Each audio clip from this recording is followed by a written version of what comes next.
From UFOs to psychic powers and government conspiracies, history is riddled with unexplained events.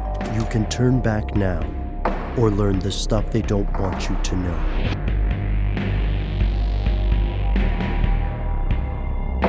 Here are the facts. After September 11, 2001, the U.S. government fundamentally changed the focus of the Federal Bureau of Investigation.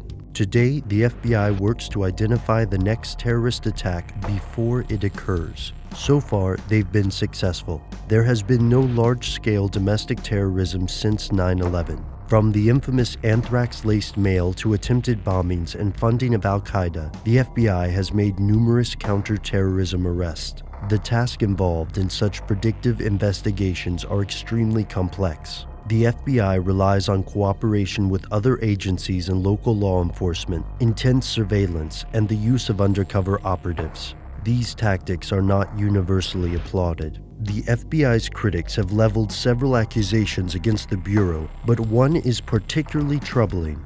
Is the FBI catching terrorists or making them? Here's where it gets crazy.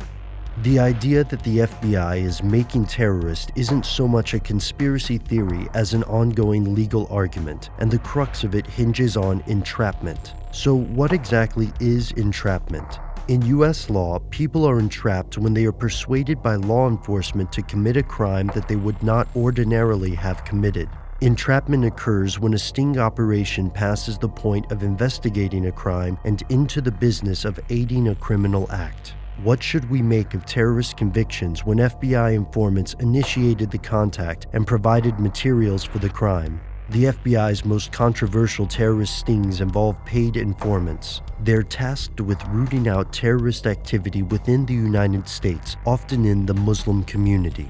These informants may be working to avoid a jail sentence themselves, and their compensation is tied to success. Some former informants, such as Craig Montiel, believe this system has gone too far. Under the name Farouk Aziz, Montiel visited throughout Orange County's Muslim community, searching for extremists. He found one, but not in the way he expected. The local community, distressed by Farouk's behavior, actually reported him to the FBI. In recent cases, from the Newburgh Four to Rizwan Firdaus, legal organizations see evidence of entrapment. The Newburgh Four were sentenced to decades in prison for plotting to blow up synagogues with the help of a Pakistani businessman they later learned was an informant. But they claimed they were playing along for cash. The Newburgh Four didn't have access to explosives, but their FBI informant offered supplies, including 2 Stinger missiles. And did Rizwan Firdaus think up a complicated plot using miniature airplanes on his own, or was he helped by his 2 friends, later revealed to be undercover FBI agents?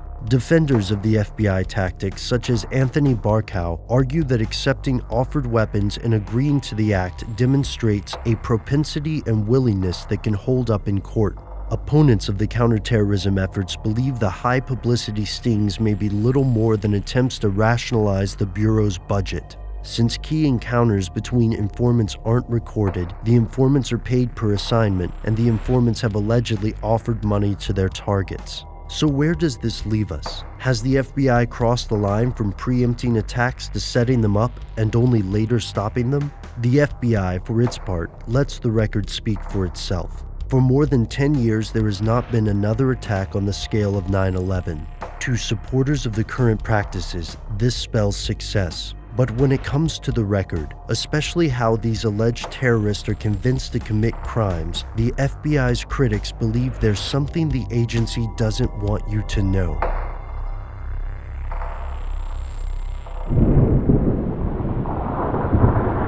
I could not help feeling that they were evil things, mountains of madness whose farther slope looked out over some accursed ultimate abyss.